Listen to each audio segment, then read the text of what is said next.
Assalamualaikum warahmatullahi wabarakatuh. Perkenalkan, nama saya Jaya Pratama Muktis dari Prodi Teknik Multimedia dan Jaringan, MJ3C Pagi, NIM 4311901079, dan teman saya JB Cindy Veronica dengan NIM 4311901062.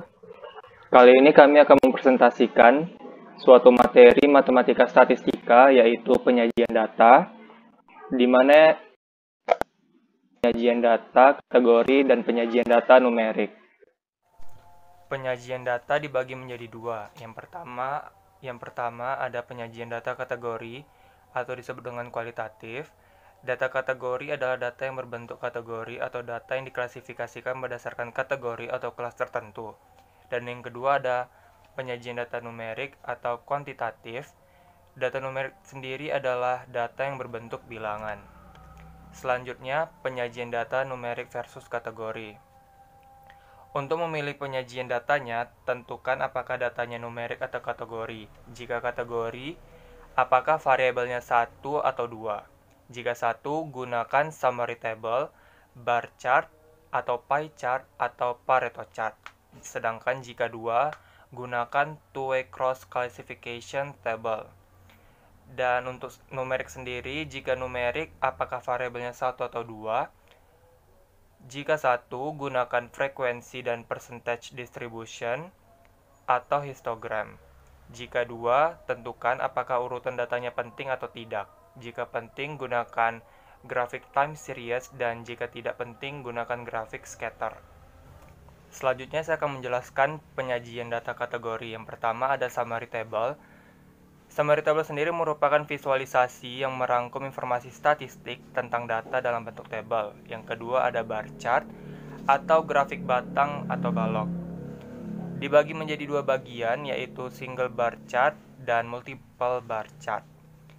Bar chart sendiri sangat berguna untuk menggambarkan perbandingan suatu kegiatan. Grafik ini digunakan untuk data yang berbentuk cross section dan time series. Yang ketiga ada pie chart, dibagi menjadi dua bagian, yaitu single pie chart dan multiple pie chart. Pie chart sangat berguna untuk menggambarkan perbandingan suatu kegiatan berdasarkan nilai-nilai karakteristik satu dengan yang lain dan dengan keseluruhan, biasanya dalam persentase. Grafik ini digunakan untuk data yang berbentuk cross section. Yang keempat ada Pareto chart. Pareto chart adalah grafik yang menunjukkan frekuensi kerusakan serta dampak kumulatifnya. Diagram Pareto sendiri berguna untuk menemukan cacat yang akan diprioritaskan untuk mengamati peningkatan keseluruhan terbesar.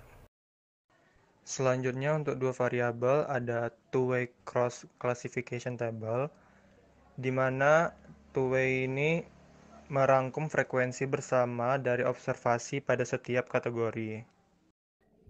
Selanjutnya saya akan menjelaskan penyajian data numerik.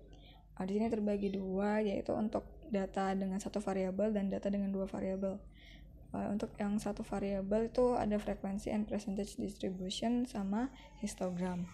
Untuk data dua variabel itu ada untuk urutan data yang penting dan data yang tidak penting. Di sini untuk data yang penting itu ada time series, dan untuk urutan data yang tidak penting itu ada scatter. Nah, untuk yang frekuensi and percentage distribution ini, dia akan menampilkan frekuensi berbagai hasil dalam sampel.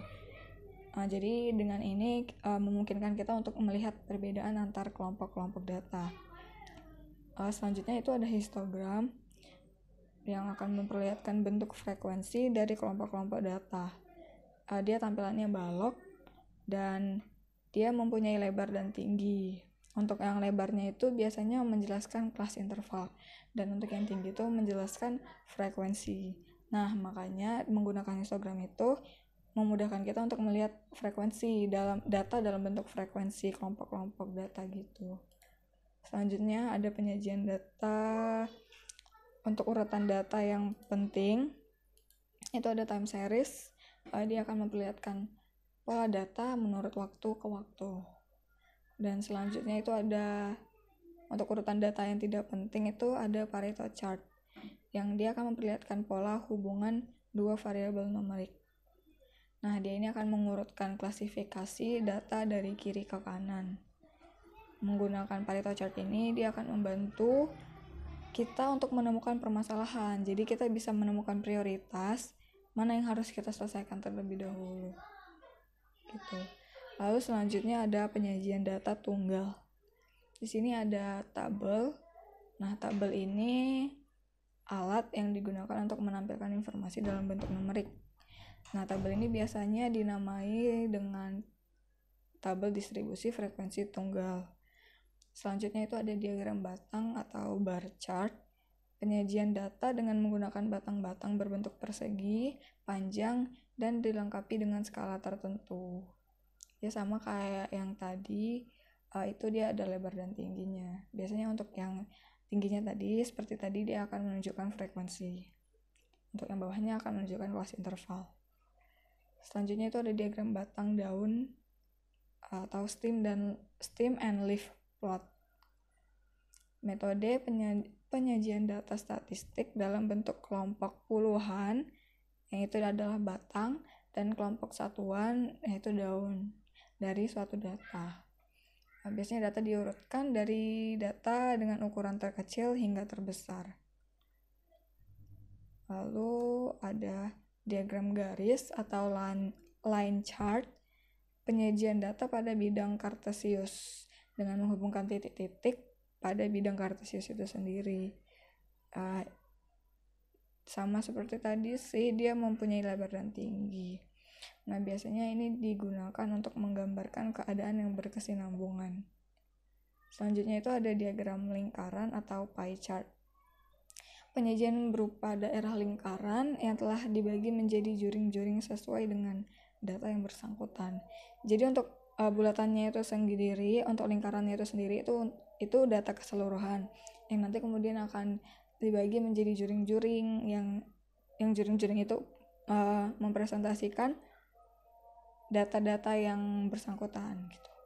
Selanjutnya itu ada box plot, yaitu grafik yang menyediakan informasi mengenai range, mean, median, Q1, Q2, outlier, kemiringan, dan keruncingan dari suatu data. Ini dia berbentuk kotak sama seperti namanya. Nah, menggunakan box plot itu dapat membantu kita dalam memahami karakteristik dari distribusi data. Selanjutnya saya akan menjelaskan penyajian data berkelompok. Data tunggal dapat diolah menjadi bentuk-bentuk interval tertentu. Data tersebut disebut data berkelompok. Data berkelompok dapat disajikan dalam bentuk yang pertama, tabel distribusi frekuensi berkelompok. Data yang berukuran besar, jumlahnya lebih dari 30, lebih tepat disajikan dengan tabel ini, yaitu cara pengujian data yang datanya disusun dalam kelas-kelas tertentu. Langkah-langkah menyusun tabel distribusi frekuensi berkelompok: yang pertama, tentukan jangkauannya. Kedua, tentukan panjang interval, tentukan batas-batas kelas, dan masukkan data ke dalam kelas yang sesuai dan menentukan nilai frekuensi setiap kelas dengan sistem turus atau frekuensi. Yang kedua ada histogram. Histogram sendiri adalah diagram yang menyajikan data dari tabel distribusi frekuensi dengan bentuk batang dan berimpitan. Sumbu mendatar atau sumbu X menyatakan tepi kelas, dan sumbu tegak atau sumbu Y menyatakan frekuensi. Untuk pembuatan histogram, pada setiap interval kelas diperlukan tepi-tepi kelas. Tepi-tepi kelas ini digunakan untuk menentukan titik tengah kelas. Penyajian histogram sendiri dapat disajikan berdasarkan tepi-tepi kelas atau berdasarkan nilai tengah. Dan yang terakhir ada OGIF. OGIF, grafik yang menunjukkan frekuensi kumulatif kurang dari atau frekuensi kumulatif lebih dari, dinamakan poligon kumulatif. Untuk populasi besar, poligon mempunyai banyak ruas garis patah yang menyerupai kurva sehingga poligon frekuensi kumulatif dibuat mulus, yang hasilnya disebut OGIF. OGIF sendiri terbagi menjadi dua macam. Yang pertama ada OGIF dari frekuensi kumulatif kurang dari, disebut OGIF positif, Dan yang kedua, ogive dari frekuensi kumulatif lebih dari disebut dengan ogive negatif. Untuk pertanyaan, apa pertimbangan Anda dalam memilih suatu penyajian data? Untuk memilih penyajian data sendiri, kita harus menentukan tujuan penyajian data ini. Kita ingin menyajikan data dengan tujuan apa? Misalnya untuk memberikan gambaran yang sistematis, atau data yang lebih cepat ditangkap, yang mudah dimengerti, yang kemudian itu akan membuat proses pengambilan keputusan menjadi lebih cepat dan tepat. Lalu selanjutnya kita perhatikan dari fungsi penyajian data. Itu penyajian datanya itu berfungsi untuk menunjukkan perkembangan suatu keadaan atau membandingkan data-datanya. Lalu setelah itu kita dapat menentukan deh mana penyajian data yang kita gunakan, bentuknya bentuk yang seperti apa. Jadi sekian presentasi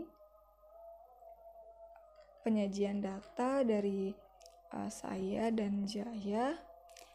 Untuk kurang-kurang katanya kami mohon maaf. Terima kasih untuk waktu yang sudah diluangkan untuk menonton video ini.